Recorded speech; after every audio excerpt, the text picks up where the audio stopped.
A group of MPs are going to take a bus tour of the proposed high-speed rail route through Warwickshire today. It's to give HS2 Select Committee an insight into the impact of the line to help them consider petitions about changes to the routes. Their itinerary includes Burton Green, Coventry, Priors Hardwick, and a comfort break, but questions are being asked about whether their tour should taking parts of Coventry as well. Joe ELLIOT joins me in the studio. He lives 400 yards from the line as it crosses Kenilworth Road on the outskirts of the city. Hi, Joe. Thanks for being with us. Morning, Shane. And on the line, Jeremy Wright, who's Conservative MP for Kenilworth and Southam, who's going to be on board the HS2 bus. Morning, Jeremy. Good morning, Shane. Well, if I start with you first of all, Jeremy, in terms of the route, are you coming into Coventry now? No, I don't think they are. I think what's going to happen is they will go up the Coventry Road and just before, unfortunately, they get to Joe's house, turn right to head towards Stoneleigh. But in the end, it's up to the committee to decide what they see, and from my understanding, they can change things as they go. So if they're persuaded there's something that's not on their route at the moment that they ought to see, then I'm sure they can divert and see it.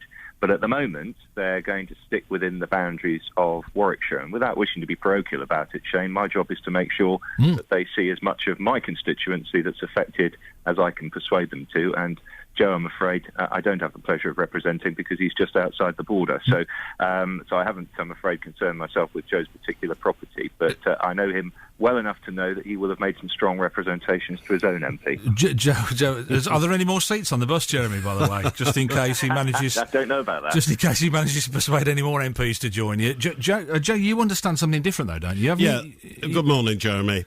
And you're absolutely right, Jeremy. You have been very, very helpful because I'm actually in Kenilworth Action Group and we work very closely with you. However, I am almost in no man's land in Coventry, and I believe that the route that the bus will be taking, that I know that you've organised this trip, I believe that the route that you'll be taking will be up the Kenilworth Road to Gibbet Hill, and you will turn right down Stoneleigh Road towards Dalehouse Lane.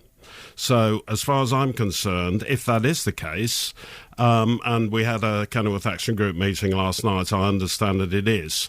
And yes, I understand also they are now willing to be flexible. But in the first place, I found this out through emails that were going between Kenilworth Action Group and probably yourself, that it was, as you said, not going to include Coventry. So I informed Jim Cunningham, who knew nothing about it. Jim now does, and Jim's going to come and have lunch with you and very much put our point.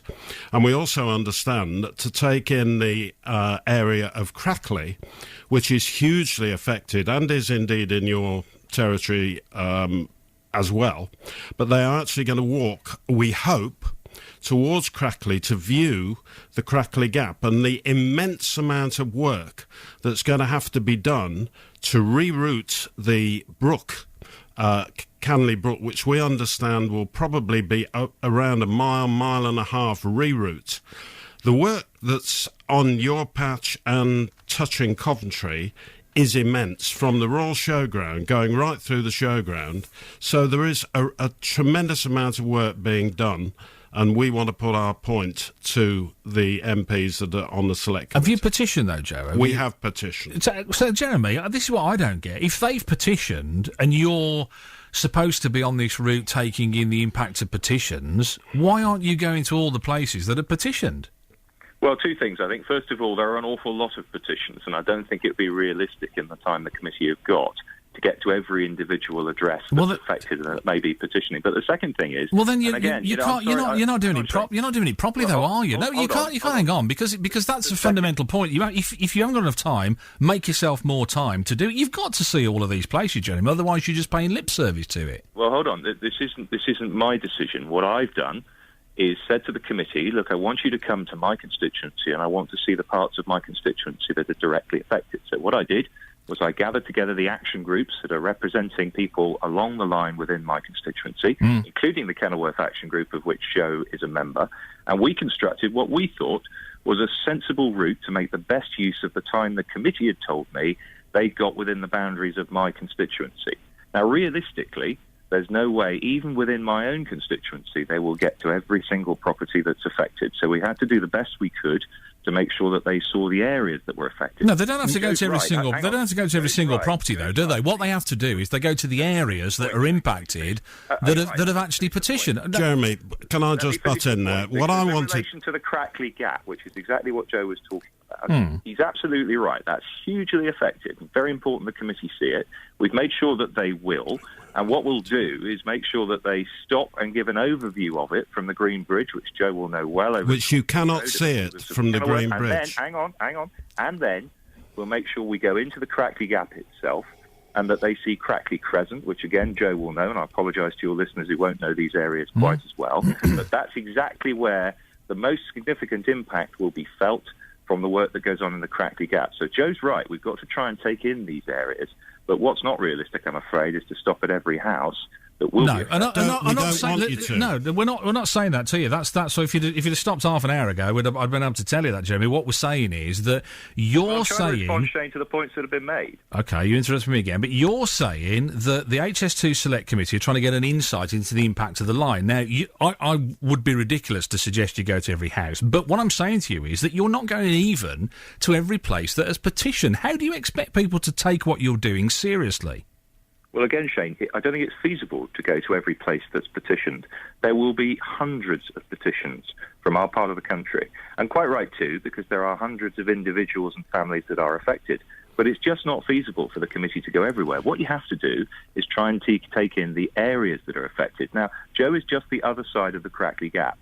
We will be seeing the Crackley Gap, and I can promise him and everybody else listening that we'll make sure the committee have got a very good idea of exactly what the effect will be on the Crackley Gap. And what we're going to do today is make sure that a representative of the action groups, including one from the Kenilworth Action Group, as Joe will know because he's a member of it, will be on that bus along with me to make sure that the committee are talked through the impact on the communities affected. All right, that's very important because this is a chance for the committee to see with their own eyes the areas that are affected. We'll be telling them all about it in the course of the petitioning process, but I want them to see it for themselves. All right, Joe, how seriously can you take this? If they're not even, they don't have time to visit all of these places that are petitioned. I mean, people can't be expected to take this seriously as a real idea of consultation or having a look at how it's going to impact. The straight fact of it is that the bus is driving through Coventry streets. It's driving through Kenilworth Road, up to Gibbet Hill, down Stoney Road, all areas that are dramatically affected. My point was, and we've now got it, we've got Jim Cunningham with us. We've been in contact with Warwick University, who have not been invited onto this trip either. But they are involved with HS2, so they're looking at it themselves. But they're going to drive straight past my house. Now I have got the representation of Jim Cunningham being able to talk to Jeremy and the HS2 Select Committee. But my point is this is dramatically going to affect Coventry, not only with the roads, but with us and many houses around us that have got real problems with HS2. Guys, got to leave it there. Thank you so much for joining us. Jeremy Wright, Conservative MP for Kenilworth and Southam, and Joe Elliott joining us in the studio, who lives about 400 yards from where the line crosses the Kenilworth Road. BBC Coventry and Warwickshire. Breakfast on BBC Coventry and Warwickshire. Talking about HS2, and the HS2 Select Committee are going to be jumping on a bus today, bound for key areas in Warwickshire affected by the high-speed line. But MPs won't be stopping to see the impact of the line in Coventry.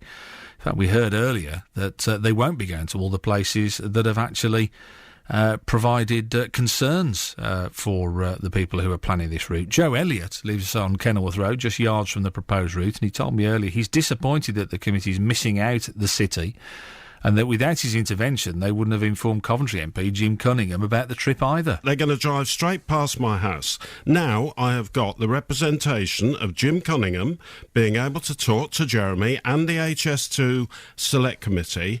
But my point is this is dramatically going to affect Coventry, not only with the roads, but with us and many houses around us that have got real problems with HS2. Well, Conservative MP Robert SYMS is chair of the HS2 Select Committee and joins us on the show. Morning, Robert. Good morning. Thanks for being with us this morning. Do you expect this tour to be taken seriously by people? Because we heard this morning that places that have petitioned aren't going to be visited. Well, petitioners actually will visit my committee. So at some stage, the 2,000 petitioners will have their day in front of the committee, either on their own or with lawyers. What we're doing at the moment is we're looking at key sites on the route. And the vast majority of petitioners, hundreds, tend to come from the rural areas. And Coventry, because it's skirted, has a number of petitioners, but they're relatively low in number. And we will be stopping at one site in Coventry, but we'll be seeing Jim Cunningham, the local MP, at lunchtime, who will fill us in. And if, after we talk to him at lunchtime, we feel next time we come to the Midlands, we will come to Coventry, then we will. Are you at the moment, we can't possibly visit everywhere. Are you? Well, I mean, you're managing to lay the line everywhere. Everywhere you're managing to lay the line, it's not unreasonable you should visit, is it? Well, we have. We're doing our best to visit as much as we can, and so I mean. But that's my point, Robert. It's not good enough, is it? Well, I think we were doing everything that we physically can to see as much of the route as possible. But somebody who say, let's having their house demolished, there isn't very much to look at, because essentially the line's going straight through their house. There isn't much of an argument. As long as the line is going that way, they will get compensation.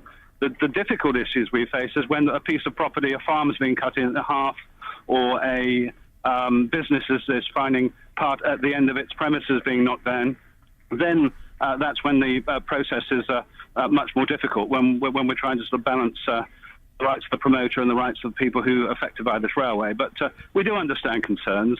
We are doing our best to get around, and I do take on board what the gentleman from Coventry has said. I mean, you do, in the language that you use, suggest that you've got a process to get through. I mean, you even said that the people that we're not visiting, they'll have their day in front of the committee, which doesn't sound to me like you're particularly eager to hear that evidence. What you want to do is get them so they've had their day, they've got no argument, and they can scuttle off and go and do whatever they want to do, but it's certainly not going to impact this railway line. That's the impression that you're giving people, Robert, and what you're saying and the language that you're using is doing nothing to deter that. No, what I'm saying is everybody that petitions, and if the gentleman on the radio earlier petitioned, will have his day in front of the committee with lawyers, with evidence. We will balance up what he has to say against what the promoter says. We've already made substantial changes to the railway.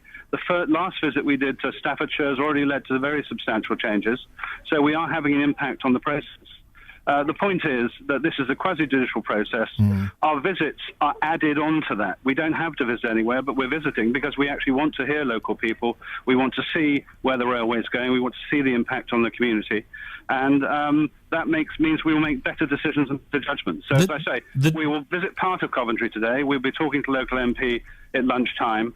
But the process at the moment is that we're going to the areas where there's the most concern. And, of course, through Kenilworth and Southam, there are significant numbers of petitioners, and therefore there are more issues to look at. The bottom line... If there's an argument at lunchtime to come back and look at Coventry, we will. The worry is, I suppose, really from your point of view, is you're trying to sell this as some kind of democratic decision when quite clearly it isn't. This line, despite numerous objections from very well-organised individuals and councils getting together to try and stop this happening, this is going to happen no matter what, because for whatever reason, big businesses involved or people have personal reputations at stake or whatever, but you're having to try and present this as some kind of democratic trip, as it were, and it isn't, is it really? People don't have their say, because this is happening whether you like it or not, Robert, isn't it? Well, could I point out, I didn't vote for it.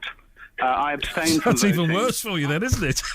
I have no strong opinion for and against. I've been picked because my constituents aren't affected. Right. And my job is to my committee is to have a balance between those promoting and those affected by this particular project.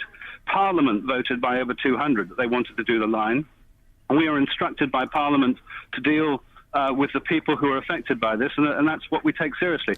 We'll take 2 years, maybe longer, to take away all the evidence, to see all the people, determined to do the best job we can. And so you can rest assured we are trying to do our democratic duty, but of course the railway does affect a lot of people, and it's going to take a long time to get through. Jim Cunningham said he knew nothing about this trip today. Is that a problem with Jim Cunningham or a problem with your committee? No, Jim's a very good MP. I know him very well. We put everything that we're doing on our website. I have written to many local MPs. Did you write to Jim? Jim may have been missed from the list because principally the railway only just skirts his constituency. If he does, I shall apologise to him at lunchtime.